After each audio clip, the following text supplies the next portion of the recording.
Welcome to Keith Knight Don't Tread on Anyone and the Libertarian Institute.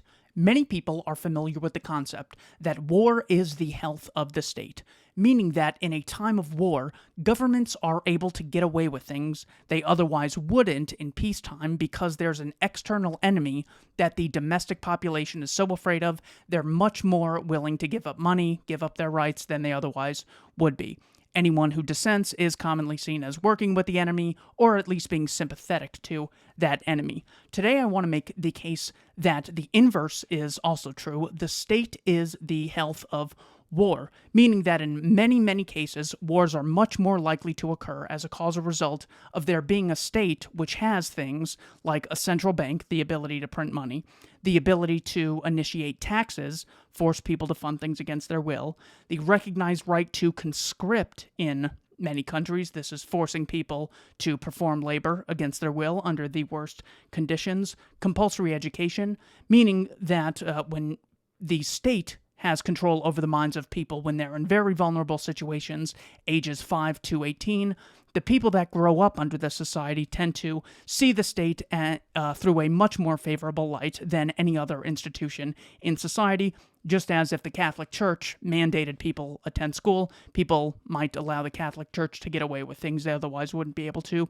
And finally, the legal double standard that allows things like murder to go unaddressed because they're done under the guise of foreign policy. I want to use a number of examples to make this case. First, I want to address an incident that happened June 12th of 2016. A man named Omar Mateen in Orlando, Florida, went into the Pulse nightclub and murdered 49 people, injured 53 people, and while he held the survivors hostage, he called 911 in order to start these hostage negotiations, or at least make it very clear why he was doing this. Here are some excerpts from Omar Mateen's 911 call.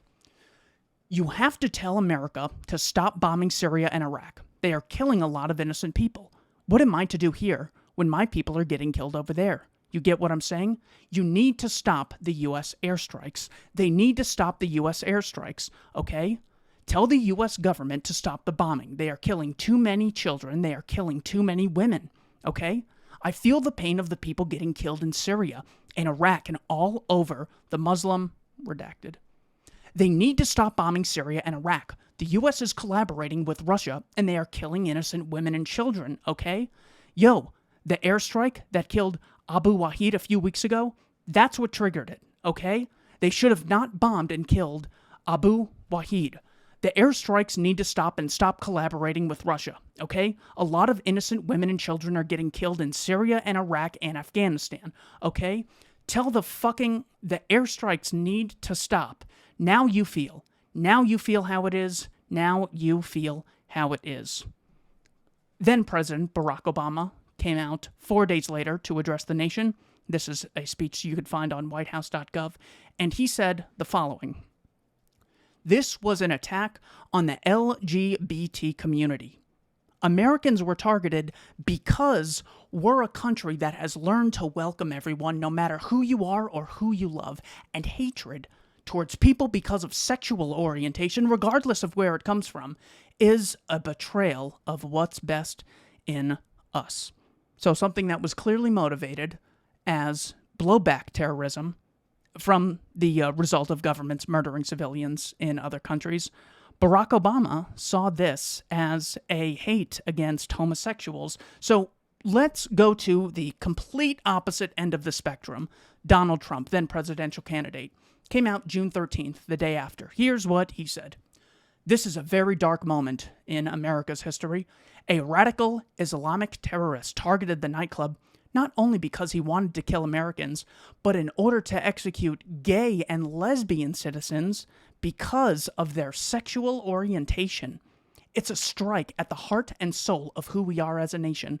It's an assault on the ability of free people to live their lives, love who they want, and express their identity." A lot of people were not familiar with Syria, Iraq, Afghanistan. If you go to the Council on Foreign Relations website, you can actually find a map of this year 2016, where this took place, and you can see that the United States government dropped 12,192 bombs on Syria, 12,095 bombs on Iraq, 1,337 bombs on Afghanistan. An organization founded by Glenn Greenwald, The Intercept, did some research on these bombings and drone strikes. Their summaries conclude, during one 5-month period of the operation, according to the documents, nearly 90% of the people killed in airstrikes were not the intended targets. In Yemen and Somalia, where the U.S. has far more limited intelligence capabilities to confirm the people killed are the intended targets, the equivalent ratios may be much worse. Many people will say, well, Barack Obama, he had become president very shortly, after he started running when he just became senator. He was in over his head, and Trump's a clown, so these aren't real presidents in the genuine sense. The problem is this scam has been going on for 2 decades in America. We can go back to September 20th of 2001. President George W. Bush addressed Congress and said the following: Americans are asking, why do they hate us? They hate what they see in this chamber, a democratically elected government. Their leaders are self-appointed. They hate our freedoms, our freedom of religion, our freedom of speech, our freedom to vote and assemble and disagree with each other. Here are Osama bin Laden's actual words, published in a book titled Al-Qaeda, in its own words, published by Harvard University. The section is titled Tactical Recommendations. Bin Laden says, then the fighters realized that the gang in the White House could not see things clearly, and that their leader, that idiot they obey, was claiming that we envied their lifestyle, when the truth which this pharaoh would like to hide is that we are attacking them because of their injustice toward the Muslim world, and especially Palestine and Iraq, as well as their occupation of the land of the 2 sanctuaries. When the fighters saw this, they decided to come out of the shadows and take the fight into their territory, into their homes. And herein lies the importance of libertarianism. We are going to be in a continuous back and forth of fake divides. Black versus white, man versus woman, rich versus poor, Muslim versus non-Muslim, Russia versus America, China versus America. The only justifiable divide in society that we should tolerate are those who achieve their ends by initiating fraud and violence against peaceful people, and those who achieve their ends through peaceful trade and voluntary cooperation. Even the invasion of Afghanistan after September 11, 2001 was not necessary, but because the state is the health of war, the politicians who got us in there knew they weren't going to have to pay the price. In fact, it would actually win them a lot of friends along with defense contractors, and none of them were afraid that they might go to jail if they kill any civilians or wage an unjust war. That is another example of how the state is the health of war. The Guardian, October 14, 2001. Bush rejects Taliban offer to hand bin Laden over. The president said the bombing would not stop unless the ruling Taliban turn bin Laden over, turn his cohorts over, turn any hostages they hold over. He added, no need to discuss innocence or guilt. We know he's guilty. Haji Abdul Kabir, the 3rd most powerful figure in the ruling Taliban regime, told reporters that the Taliban would require evidence that bin Laden was behind the September 11th terrorist attacks in the U.S., but added, we would be ready to hand him over to a 3rd country. If the Taliban is given evidence that Osama bin Laden is involved and the bombing campaign stopped, we would be ready to hand him over to a 3rd country, Mr. Kabir added. Along with the invasion of Iraq, another example of how the state is the health of war. This invasion was based but primarily on lies. George W. Bush in his 2003 State of the Union address said, the British government has learned that Saddam Hussein recently sought significant quantities of uranium from Africa. This was refuted in an article titled What I Didn't Find in Africa by Joe Wilson, who was the alleged source of this uranium purchase. He is the husband of Valerie Plame. Vice President Dick Cheney went on Meet the Press December 9, 2001, and was referring to Muhammad Atta, the infamous September 11th hijacker, saying, it's been pretty well confirmed that he, Atta, did go to Prague, and he did meet with a senior official of the Iraqi intelligence service. Secretary of Defense Donald Rumsfeld was interviewed by George Stephanopoulos on ABC News, March of 2003, saying, "We know where they are, Iraq's weapons of mass destruction. They're in the area around Tikrit and Baghdad, and east, west, south, and north somewhat." When it comes to the invasion of Syria, here is another lie that the war on terror has something to do with fighting against al-Qaeda. It actually involves allying with al-Qaeda in a number of instances. Here is Jake Sullivan, the current national security advisor for President Joe Biden, in an email sent to Hillary Clinton on February 12th, 2012. Sullivan says, "See last item, AQ is on our side in Syria. Otherwise, things have basically turned out as expected." This is high-level officials knowing for a fact that the U.S. is on the side of al-Qaeda in Syria for the sake of taking down the Bashar al-Assad regime, which Obama publicly came out and said Assad can no longer be the prime minister of Syria. He's an illegitimate ruler. When it comes to Libya, two headlines from the New York Times will do. First one, from 2011, says, "U.S. tactics in Libya may be a model for other efforts." A couple years later, 2015, New York Times says, "ISIS's grip on Libyan city gives it a fallback option." So the foreign policy to take out a terrible dictator, Muammar Gaddafi, ended with the Islamic State controlling large portions of Libya. This is the organization they were allying with in Syria. These wars are to the point where they are so unjustifiable. Major neoconservative Max Boot published an article in Foreign Affairs to his credit titled, "What Neocons Got Wrong and How the Iraq War Taught Me About the Limits of American Power." Boot says, March 10th, 2023. Regime change obviously did not work out as intended. The occupations of Afghanistan and Iraq were in fact fiascos that exacted a high price in both blood and treasure for both the United States and, even more, of course, the countries it invaded. States constantly provoking wars is also nothing new. A.J.P. Taylor wrote a book titled Origins of the Second World War, in which he summarizes how the First World War began, saying, "The assassination of Franz Ferdinand provoked Austria-Hungary to declare war on Serbia. The Russian mobilization in support of Serbia provoked Germany to declare war on Russia and France, Russia's ally. The German refusal to respect Belgium neutrality provoked Great Britain to declare war on Germany, and just like that, a few heads of state are able to get millions of human beings killed, millions of men conscripted to get their limbs blown off and fight unnecessary wars for their regimes. And these people who support this institution, the state, have the gall to tell us that we are the greedy ones for advocating voluntary exchanges between consenting adults.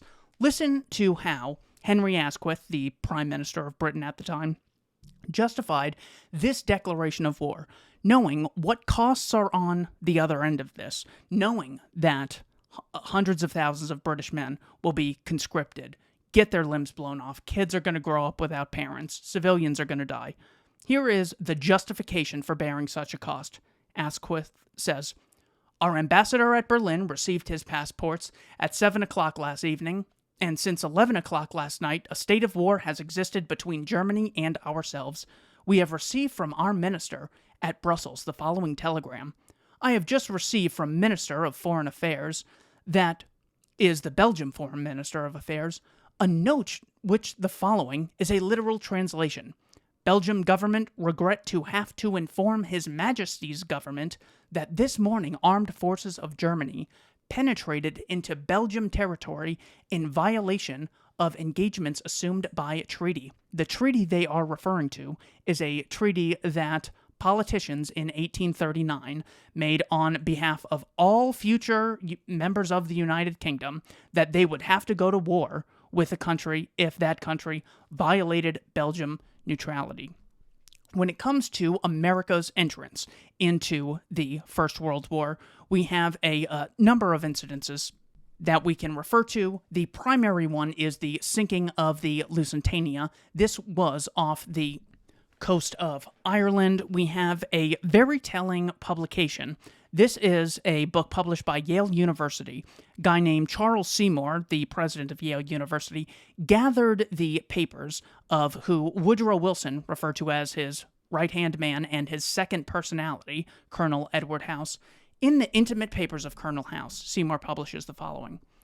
On the morning of May 7th, House and Grey, this is Sir Edward Grey, the foreign minister for Britain, drove out to Kew. We spoke of the probability of an ocean liner being sunk, recorded House, and I told him, if this were done, a flame of indignation would sweep across America, which would in itself probably carry us into the war. An hour later, House was with King George in Buckingham Palace.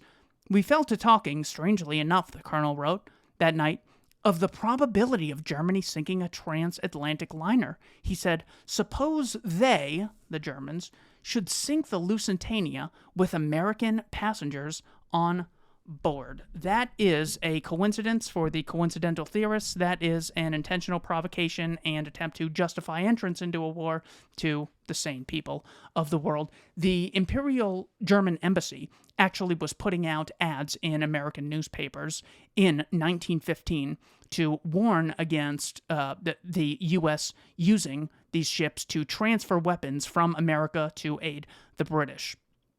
Document says, notice, travelers intending to embark on the Atlantic voyage are reminded that a state of war exists between Germany and her allies and Great Britain and her allies, that the zone of war includes the waters adjacent to the British Isles, that in accordance with formal notice given by the Imperial German government, vessels flying the flag of Great Britain or any of their allies are liable to destruction in those waters, and that travelers sailing in the war zone on ships of Great Britain or her allies do so at their own risk. So when the Lusitania was sunk and Americans died, we might think that, okay, government is legitimate because there's a social contract. They technically get to put us in jail if we don't pay taxes, but in exchange, they keep us safe. So if government doesn't keep us safe, then they don't hold up their end of the social contract, then we might predict that politicians would go to jail, or we no longer have to chip in and pay taxes, but the opposite is true because the state is the health of war. Whenever people's rights are violated, government doesn't so much as apologize. They, of course, don't let you opt out of participating in regulations or taxations. People frequently think that the Lusitania was attacked and then America went to war.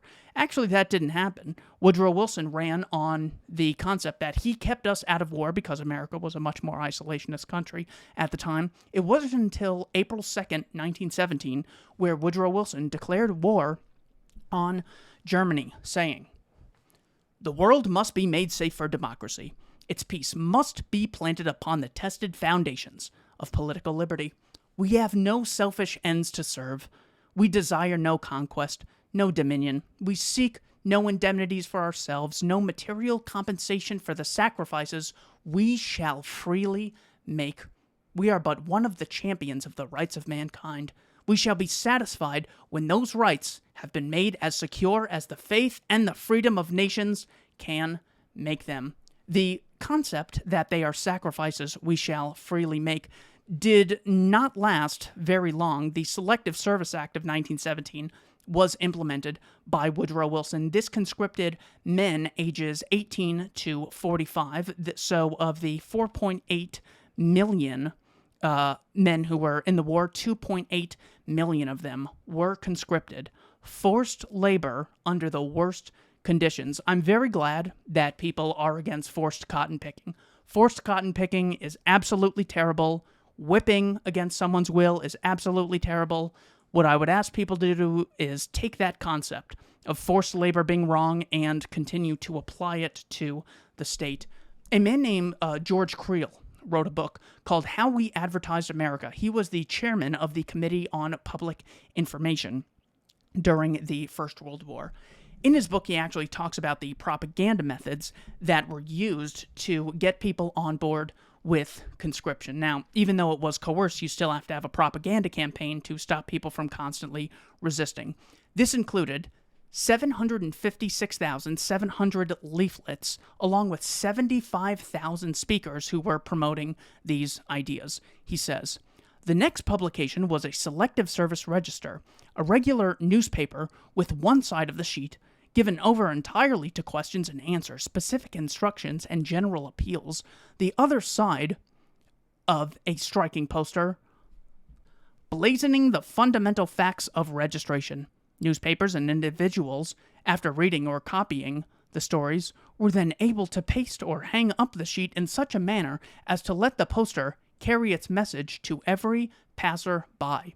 The people of the United States do understand, and the proof of it lies in the fact that the mothers of the country have given their sons to the selective service law without question, that every Liberty loan has been oversubscribed, and that no request of government has ever lacked complete response. So he explicitly lies and says that their sons were given, as if parents own their children as property. And of course, if they were doing it voluntarily, they wouldn't need to coerce them. But the good news is that in order for this nonsense, this evil psychopathy, to survive, they do need propaganda, and that's why us countering the propaganda is so vitally important. So what was the downside of this First World War to preserve democracy? Well, in Russia, it ended with 1.8 million deaths. Germany suffered 2 million deaths. The French, 1.375 million deaths. The Habsburg Empire, that's Austria-Hungary, 1.1 million deaths. The United Kingdom and its colonies, 1.1 million deaths. Italy, 460,000 deaths. And America, who was the last to enter the war, suffered 116,000 deaths. And the people who advocate this institution, with a straight face, say that we are dangerous for advocating voluntary exchanges between consenting adults, while they justify the most evil atrocities that have ever occurred. This brings us to the Second World War, which is commonly referred to as the Good War, the necessary war to take on National Socialism and stop its spread. It's commonly seen that Neville Chamberlain was a coward who was focused on just appeasement, but it was actually Neville Chamberlain who declared war September 3rd, 1939, on behalf of the British Empire. He said, "This morning the British ambassador in Berlin handed the German government a final note stating that unless we heard from them by 11 o'clock that they were prepared at once to withdraw their troops from Poland, a state of war would exist between us. I have to tell you now that no such undertaking has been received, and that consequently this country is at war with Germany." A few politicians had the power to coerce millions of strangers into doing something against their will, fighting under the most brutal conditions. Didn't cost him a dime, and he didn't have to face any time in prison if any unjustified actions took place. A book was written by a very pro-Churchill historian named Martin Gilbert, titled Churchill, A Life. In it, he references a meeting on May 4th between Lord Londonderry and Winston Churchill. Londonderry said, "I should like to get out of your mind what appears to be a strong anti-German obsession." And herein lies Churchill's response, which gets to the heart of what wars really are between politicians. Churchill says, "British policy for 400 years has been to oppose the strongest power in Europe by weaving together a combination of other countries strong enough to face the bully. Sometimes it is Spain, sometimes the French monarchy, sometimes the French Empire, sometimes Germany. I have no doubt who it is now, but if France set up to claim overlordship of Europe, I should equally endeavor to oppose them. It is thus, through the centuries, we have kept our liberties and maintained our life and power." So not if our country is under attack, but if there is another power in Europe that has more control and influence than they do.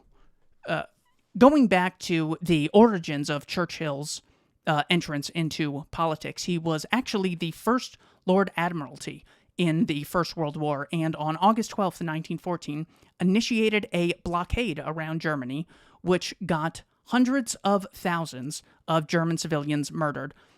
holding them responsible for the atrocities of German soldiers and Kaiser Wilhelm, who ended up stepping off the throne and spending the rest of his life peacefully in the Netherlands, and later died of natural causes. But the state is the health of war, and they have no problem killing civilians in order to stop someone from becoming more powerful than they are. Martin Gilbert wrote a book titled The First World War, A Complete History, and estimates that the total civilian death toll as a causal result of Winston Churchill's blockade, when he was First Lord of the Admiralty, was 762,106. This is citation 119 in his book. He gets into significant detail as to how he arrives at this number. The Churchill myth is one of the big ones that gets people to say, well, we gotta go to war in Syria, or Libya, or Iraq, or Afghanistan, or go to war with China over Taiwan, or go to war with Russia over Ukraine. I mean, what would Winston Churchill do? He would stand strong. We don't want to be like Neville Chamberlain. Meanwhile, of course, it was Neville Chamberlain who declared war in the first place.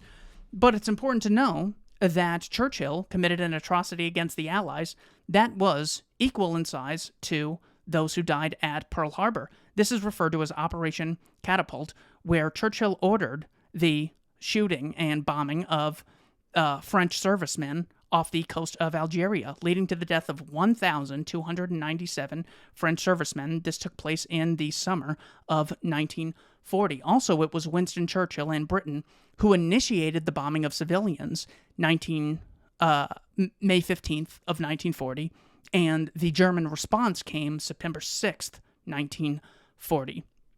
This actually came as an idea from a physicist who was part of the British government, a guy named Frederick Lindemann.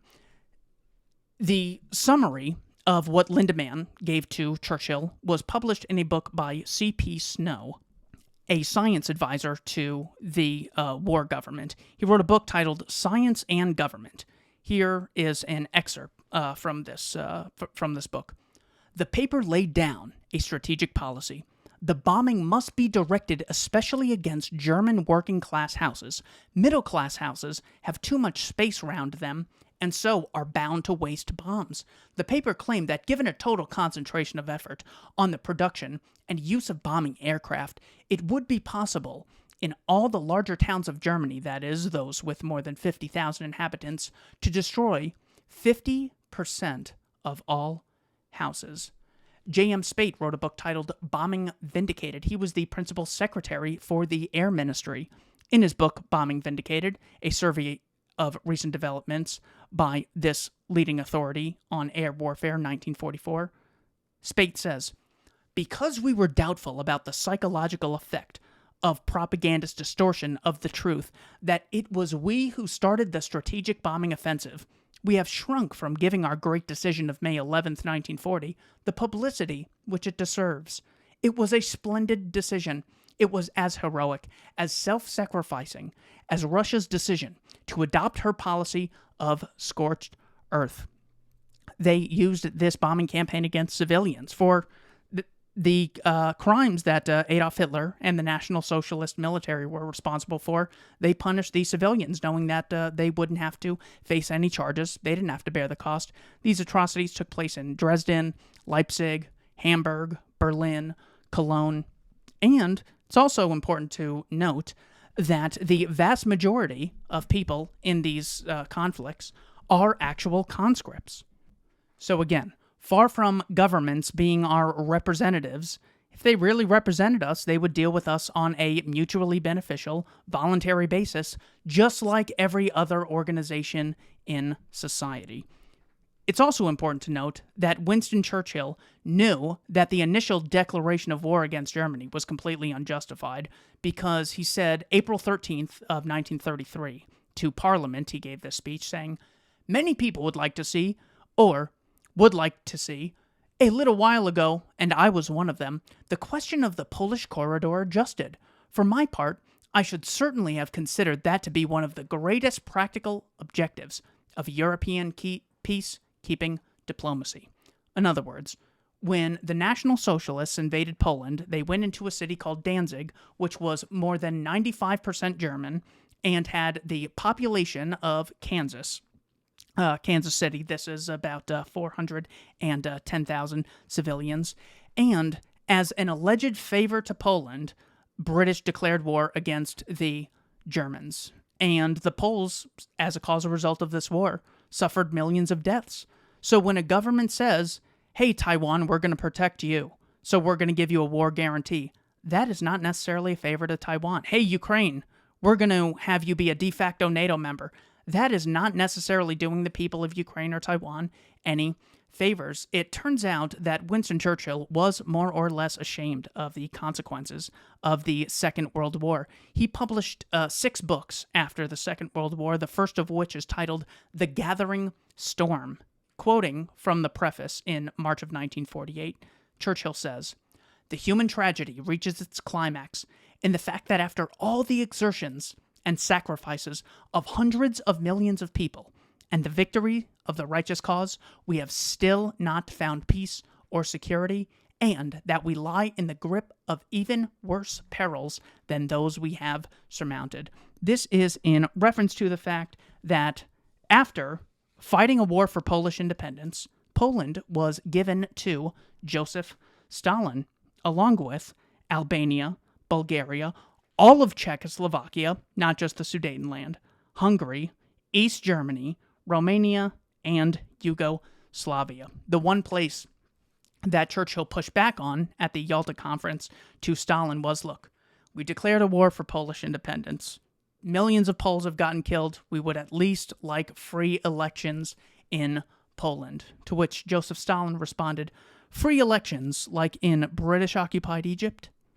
And I should also clarify that it wasn't necessarily a war guarantee to Poland. It was a war guarantee against National Socialist Germany if National Socialist Germany invaded. Because if it was a war guarantee, then they would have declared war on the Soviet Union September 17th, 1939, when they invaded Poland. One of the things that the war hawks tend to cite as evidence that you can't just sit back and do nothing and be isolationist. If that happens, we will have another Pearl Harbor. Pearl Harbor is the reason that we had to get into this war, and it's the reason that we have to get into future wars to avoid another one of those. This is also another set of mythology, just like Pulse Nightclub, just like the Iraq War, just like the Afghan War, and the World Wars. We can look at a book titled The Story of the Secret War, published by George Morgenstern. He cites the actual diary of Henry Stimson. His diaries are held at Yale University. He was a Skull and Bones member. That's where you can find him. He cites his diary entry of November 25th, saying, "There the president brought up entirely the relations with the Japanese. He brought up the event that we were likely to be attacked, perhaps as soon as next Monday, for the Japanese are notorious for making an attack without warning, and the question was what we should do. The question was how we should maneuver them into the position of firing the first shot without allowing too much danger to ourselves." And since the state is the health of war, they had no problem if Americans were murdered, even though they've taken, an oath to protect Americans. They know that when American rights are violated, they actually get more power and more money than they otherwise would have, whereas a private security firm would be fired. It would also face competition. After Pearl Harbor, there is another diary entry we have from Secretary of War Henry Stimson. He says, "When the news first came that Japan had attacked us, my first feeling was of relief that the indecision was over, and that a crisis had come in a way which would unite all our people. This continued to be my dominant feeling in spite of the news of catastrophes which quickly developed, for I feel that this country, united, has practically nothing to fear, while the apathy and divisions stirred up by unpatriotic men have been hitherto very discouraging." It's also important to note that Hawaii wasn't a state until more than a decade later. So here we have another intentionally provoked attack. The second piece of evidence comes from the New York Times in an article titled "War Entry Plans Laid to Roosevelt," published January 2nd, 1972. What they're doing is going into Churchill's minutes of the meetings that he had with Roosevelt. This would have been in Canada in August of 1940.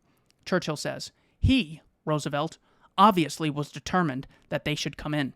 The president had said he would wage war but not declare it, and that he would become more and more provocative. If the Germans did not like it, they could attack American forces.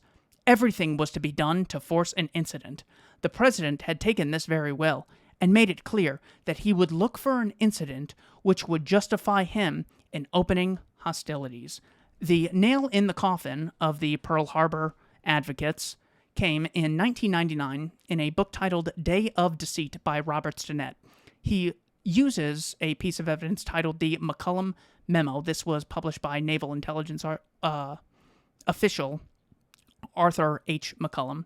And in this memo from 1940, McCollum says, "It is not believed that the present state of political opinion in the United States government is capable of declaring war against Japan without more ado, and it is barely possible that vigorous action on our part might lead the Japanese to modify their attitude.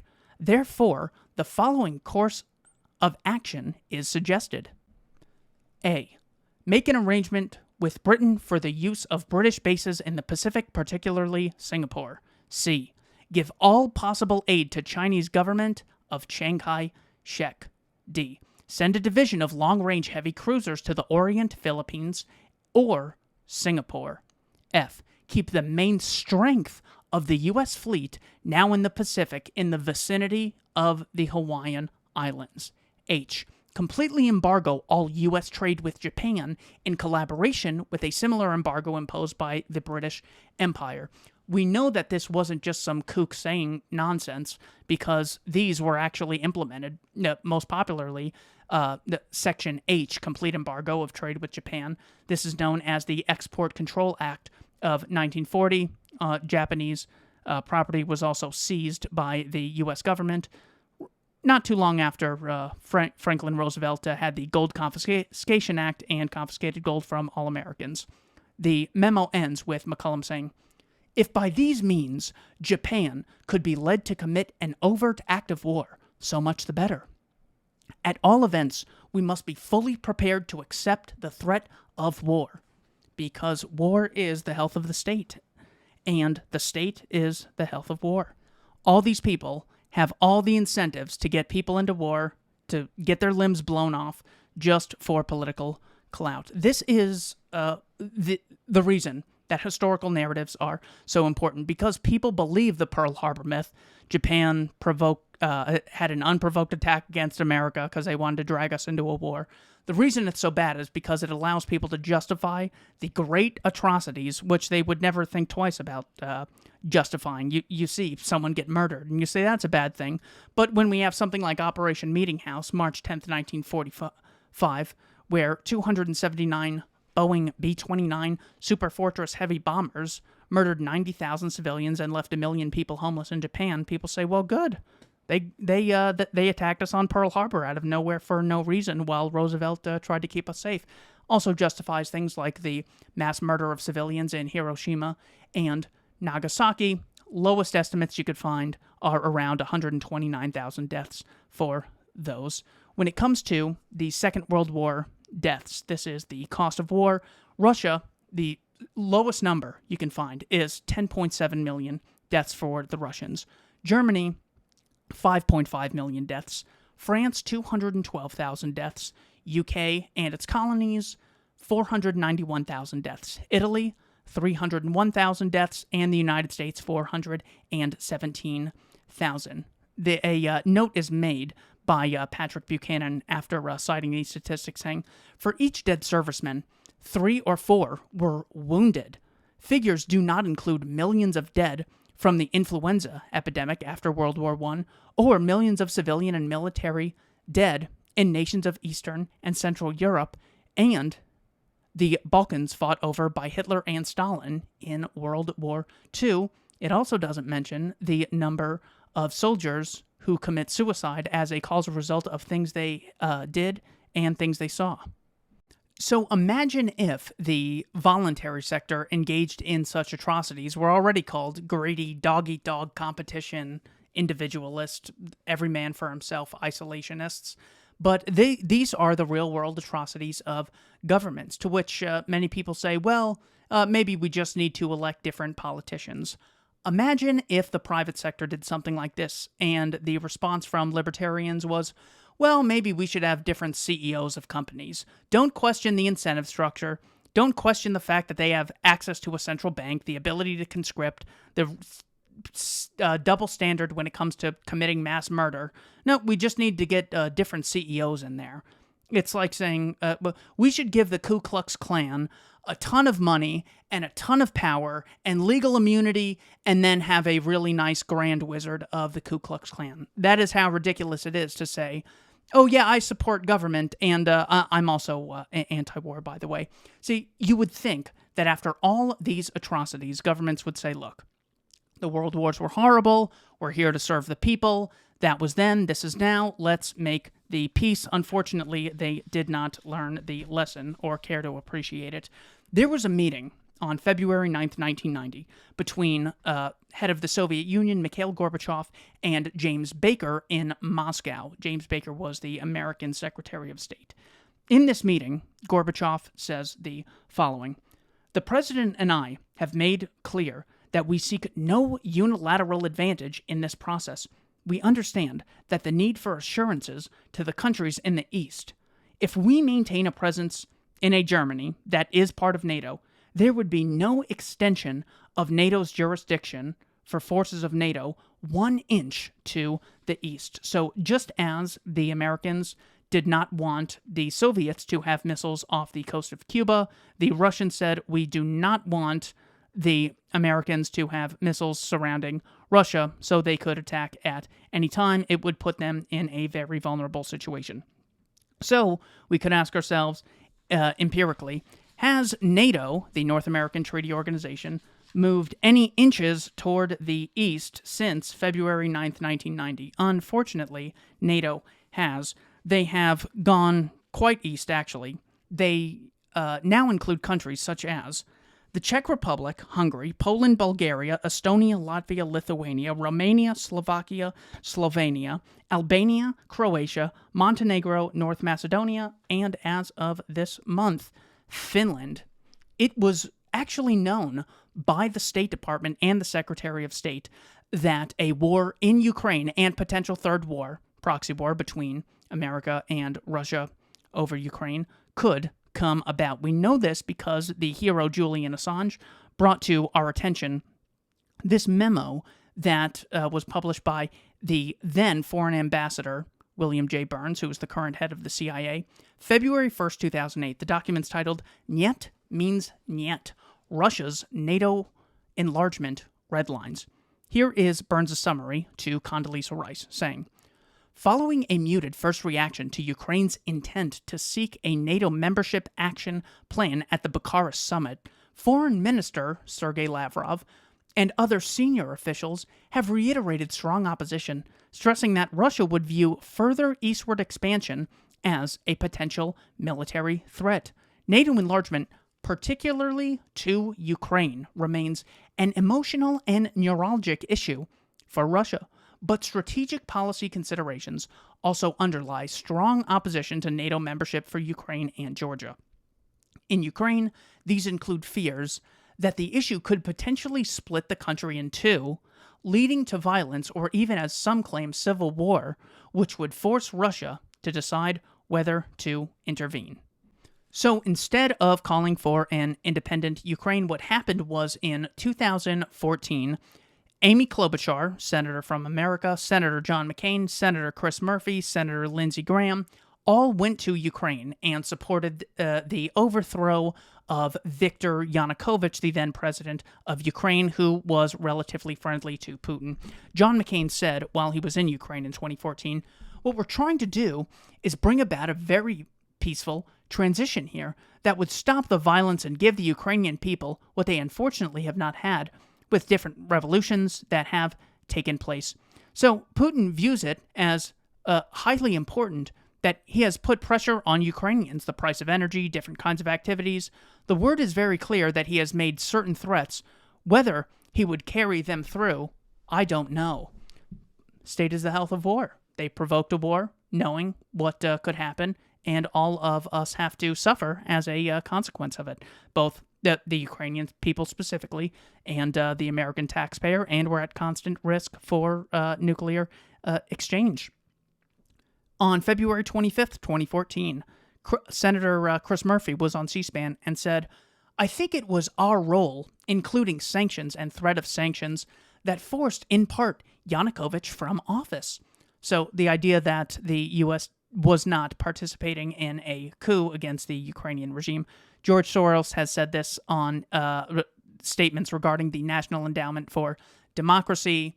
Victoria Nuland had a phone call with Jeffrey Pyatt where they were explicitly deciding who was going to enter the Ukrainian government after Yanukovych was kicked out. The head of Foreign Affairs magazine went on to Stephen Colbert's show and talked about the importance of the West being involved in Ukraine as opposed to Russia. Lindsey Graham was actually speaking in 2017 to a number of fighters in the eastern part of Ukraine, referred to as the Donbass region. Lindsey Graham said to the soldiers, "Your fight is our fight. 2017 will be the year of offense. All of us will go back to Washington, and we will push the case against Russia. Enough of Russian aggression. It is time for them to pay a heavier price." I wish he would take this knowledge of how to keep people safe and how to keep the peace to Chicago, New York, and South Phoenix, and Los Angeles. He knows how to keep the peace so well that he travels thousands of miles away to give them the secret sauce. Adam Schiff said while he was making the case for impeaching President Trump over a phone call, which was an alleged quid pro quo to sell weapons to Ukraine, Schiff says, "The United States aids Ukraine and her people so that we can fight Russia over there, and we don't have to fight Russia here." It's very likely that there could have been a regime change operation that was talked about among members of the national security establishment against Vladimir Putin. We see this because there were a number of lies circulating. Once they have NATO surrounding Putin, they start circulating lies just like they did in Syria, Iraq, Libya, and Afghanistan, which would justify an easy intervention. October 19th, 2016, Hillary Clinton said on the presidential debate stage, "We have 17 intelligence agencies, civilian and military, who have all concluded that these espionage attacks, these cyber attacks, come from the highest levels of the Kremlin, and they are designed to influence our election." Correction issued by the New York Times only more than 1 year later, June 29th, 2017, saying that a White House memo article on Monday about President Trump's deflections and denials about Russia referred incorrectly to the source of an intelligence assessment that said Russia orchestrated hacking attacks during last year's presidential election. The assessment was made by 4 intelligence agencies, the DNI, the CIA, the FBI, and the NSA. The assessment was not approved by all 17 organizations in the American intelligence community. The lie continues, Russiagate 2.0, with Joe Biden saying the following: "I don't understand why this president is unwilling to take on Putin when he's actually paying bounties to kill American soldiers in Afghanistan." This is from an article on ABC News titled, "Remember those Russian bounties for dead U.S. troops?" President Biden said of President Trump, speaking to Kristen Welker of NBC News during the October 22nd presidential debate, "So they're openly lying and provoking a possible conflict with a nuclear power, and we're supposed to be worried about people on Twitter or Alex Jones or the Proud Boys or the America Firsters or Patriot Front." Such a definitive statement was questionable even then. On Thursday, it became more clear that the truth of the matter is unresolved. Last fall, while Biden was a candidate, Pentagon officials told NBC News that they could not substantiate that such bounties were paid. October 21st, 2020, CNN said, "Feds say Russia and Iran have interfered with presidential election."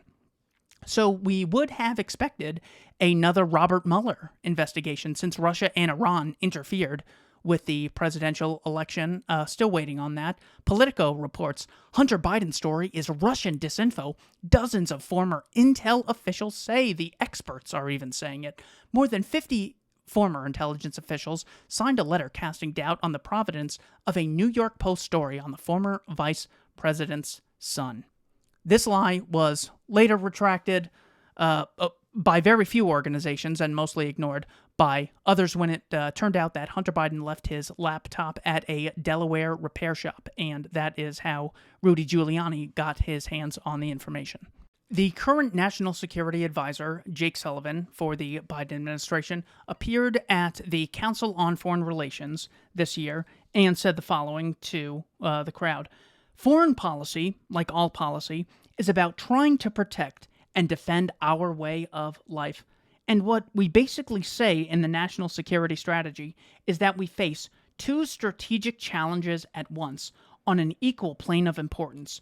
Geopolitical competition against two countries that do not share our vision of what the world should look like, or for what a just society should look like. Explicitly, more or less saying that we might have to go to war against China and Russia over regions like Ukraine and Taiwan. Feels no hesitancy to put tons of obligations on total strangers because the state is the health of war. Now, one of the responses that people say is, well, you dumb isolationists, you can't just sit back and let things happen. If a tyrant gets away with something in one place, they just keep going and going and going. You have to declare war. You can't be Neville Chamberlain. So we can actually empirically test this and see, are there any examples throughout history where the U.S. Or NATO could have had a justification for declaring war, didn't, and the results were less atrocious than they would have been had they declared war? Well, right after the Second World War, 3 years later, the Soviets murdered a number of civilians in Prague and staged a coup and installed a even more favorable government to the Stalin regime. So, look, if we have to go and fight against Putin because he might install a favorable president to him in Ukraine like Yanukovych, might have to go to war over this. They could have used that justification in 1948, didn't, and the Soviet Union came crumbling down. See, we can have a formal alliance in World War II with Joseph Stalin, but Vladimir Putin cannot be spoken to. We also see the same thing that happened in 1953 with the East German uprising, where the Soviet Union sent in the tanks against civilians when they were attempting to protest their government and, hopefully overthrow it. Important to have the same principle for people all around. It's not just Americans who deserve freedom, but Eisenhower did not declare war over this. In 1956, there was the Hungarian Revolution, where the Soviets committed a number of atrocities against the civilians there. In 1964, China had Project 596, which was their testing of nuclear capabilities, and they actually exploded a nuclear bomb to which President Nixon and Henry Kissinger went over less than a decade later and shook hands with Chairman Mao. See, we can shake hands with Chairman Mao, one of the great mass-murdering communists throughout history, but we can't be friends with President Xi because he's a bad guy. Formal alliance with Stalin, can't be friends with Putin. Completely ridiculous. There's plenty of historical precedent for not declaring war over other countries getting more powerful or even committing atrocities, because the wars that result are usually far worse than actually doing nothing. In 1968, the Soviets committed a number of atrocities in Czechoslovakia against the civilian population there. Lyndon Johnson did not declare war as a result.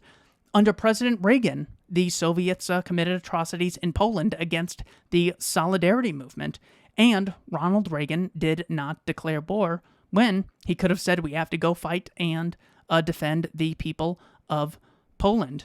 There was also an event in 1983 referred to as KAL, Korean Airlines 007, where the Soviets shot down a plane that was going from Anchorage, Alaska to Seoul, South Korea. They said it was in their airspace. They thought that there might have been a missile attached to it.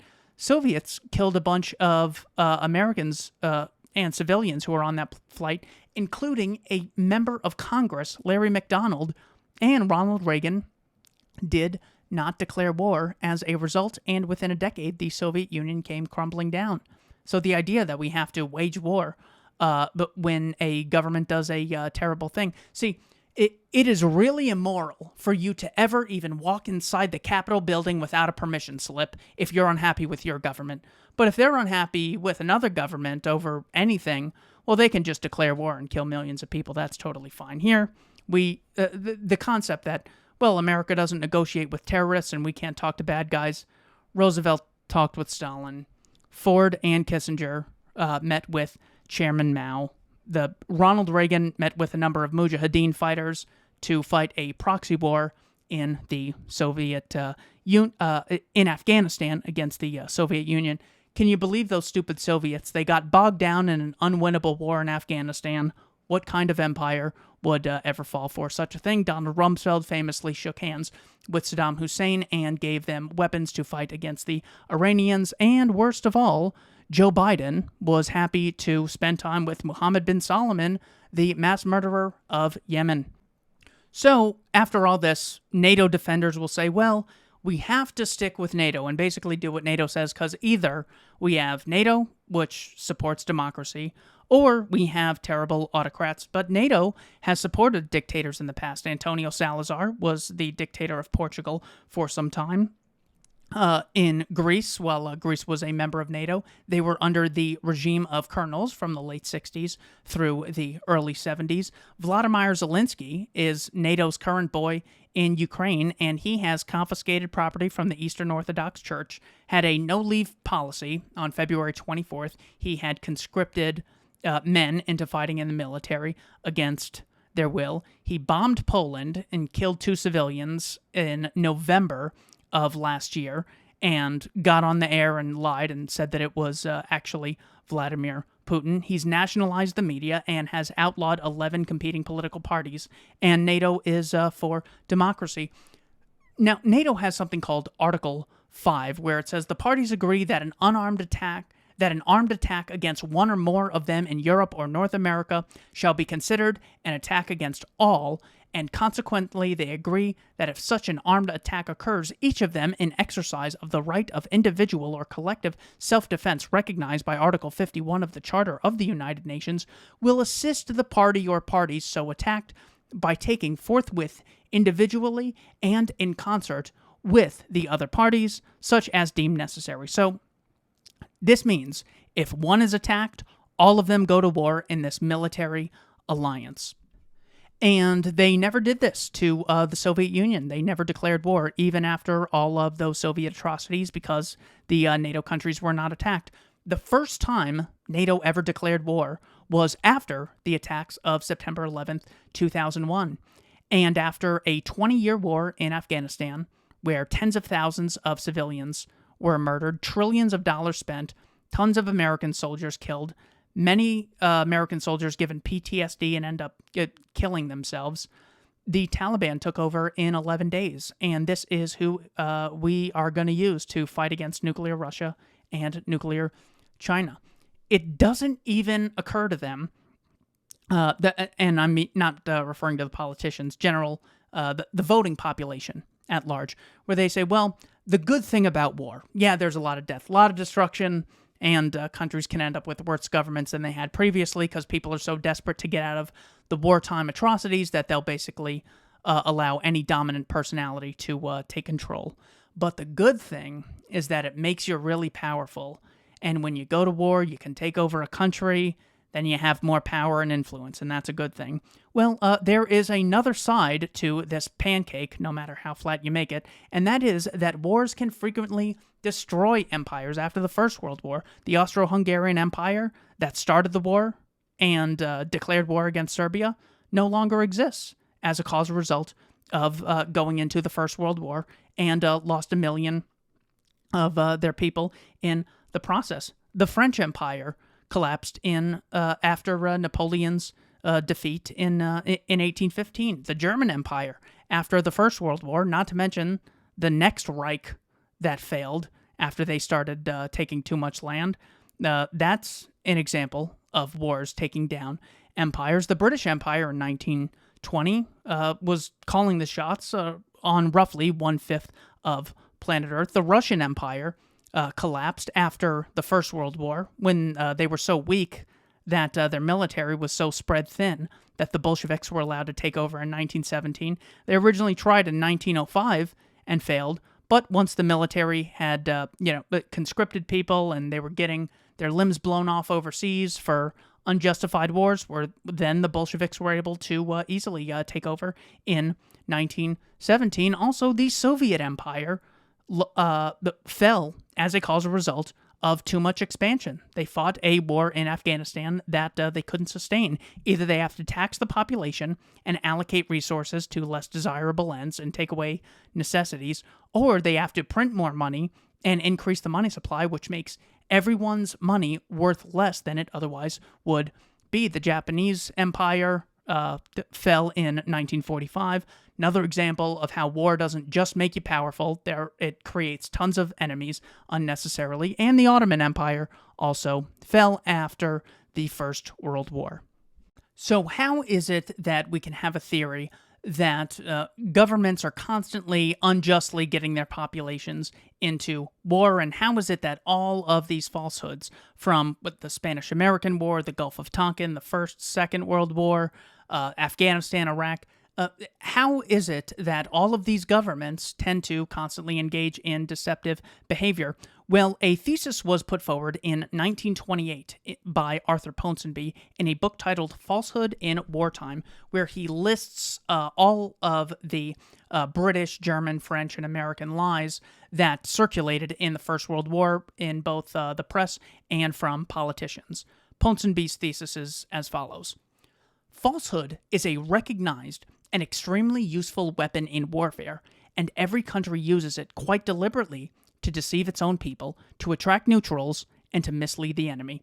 The ignorant and innocent masses in each country are unaware at the time that they are being misled, and when it is all over, only here and there are the falsehoods discovered and exposed. A useful purpose can therefore be served in the interval of so-called peace by a warning, which people can examine with dispassionate calm, that the authorities in each country do and indeed must resort to this practice in order to first justify themselves by depicting the enemy as an undiluted criminal, and secondly, to inflame popular passion sufficiently to secure recruits for the continuance of the struggle. They cannot afford to tell the truth. The reason that they constantly lie, and they can't just say, well, the truth is, if we don't go to war with Russia over Ukraine, then you'll have a guy in Ukraine who's the president is going to be like Yanukovych, who was there before Petro Poroshenko. That's a reality, but they have to say, Putin's going to take over first Eastern Europe, then Western Europe, then South America, and then he will have conquered America successfully, as he's been planning to do for the last however many years. They have to engage in this type of deception in order to get people to be willing to send their sons to die in unjust causes. The brief anti-war case made by Brian Kaplan in an excellent book, How Evil Are Politicians? So the bumper sticker version is, the immediate costs of war are clearly awful. The long-run benefits of war are highly uncertain. So this is not like, well, if someone says they're going to murder you and they walk up to you with a gun, is it okay to defend yourself? This has nothing to do with that. This has to do with using civilians as cannon fodder when politicians are in a dispute over who gets to control which geographical areas. So, to reiterate, the state is the health of war because they have unique access to a central bank. This makes wars much more likely to occur when they can print their money. They don't have to get it through voluntary funding or anything like that. When they don't want to print because they don't want to devalue the money too much, they can take money by force. No one else in the country has a recognized right to do this. You'd be considered a thief if you tried doing it on your own or any other organization did it. They can conscript people. They control the minds of the masses through compulsory education and things like truancy laws. And there's a legal double standard that allows them to commit mass murder under the guise of foreign policy.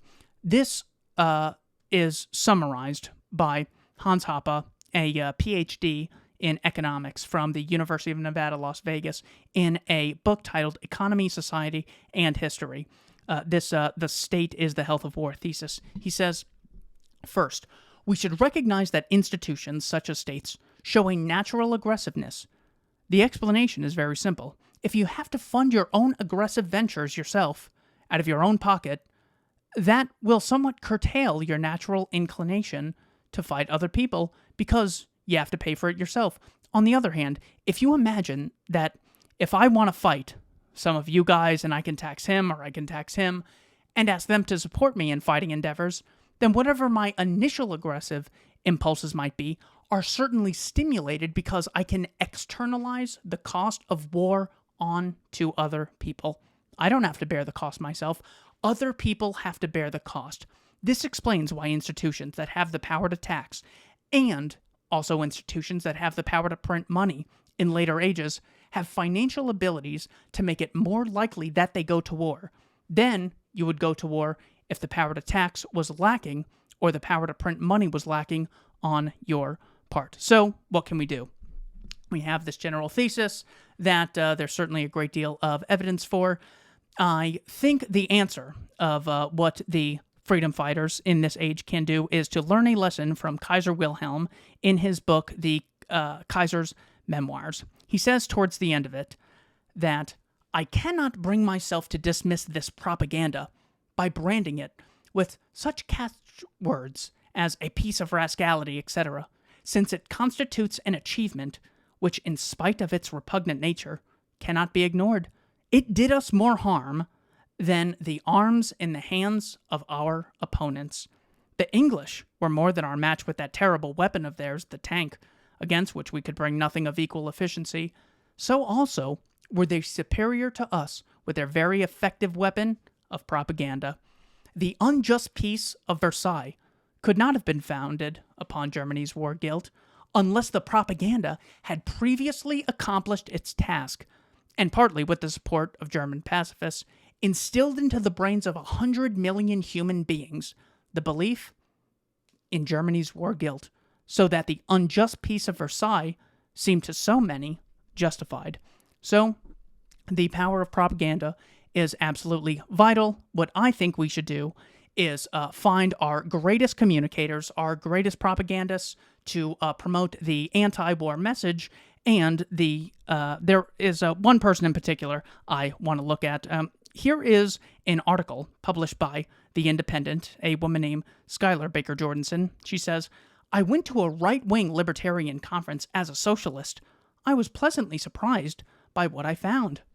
What I found was not a fascist rally or a bunch of jumped-up trolls ready to harass a reporter. Instead, I found hundreds of thoughtful young Americans who, though we disagreed on some fundamental issues, were interested in exchanging ideas about how to make our country stronger and our people freer and more prosperous. To put it simply, if CPAC showed the country a far right that should terrify us all irrespective of party, YAL, Young Americans for Liberty, showed the left a right we can work with. We are libertarians because we love liberty and we hate injustice, comedian Dave Smith said in remarks on the opening night. The reason we are libertarians is because governments destroy innocent people's lives and we hate that. Smith went on to speak against the Patriot Act and imperialist wars such as Iraq and Afghanistan, and in favor of civil liberties, the exact three issues which motivated me to get involved in left-leaning politics in the early 2000s. Dave Smith, the comedian who headlined Night 1 of the conference, pointed out that it was progressives like me who opposed the Bush-era wars and the Patriot Act.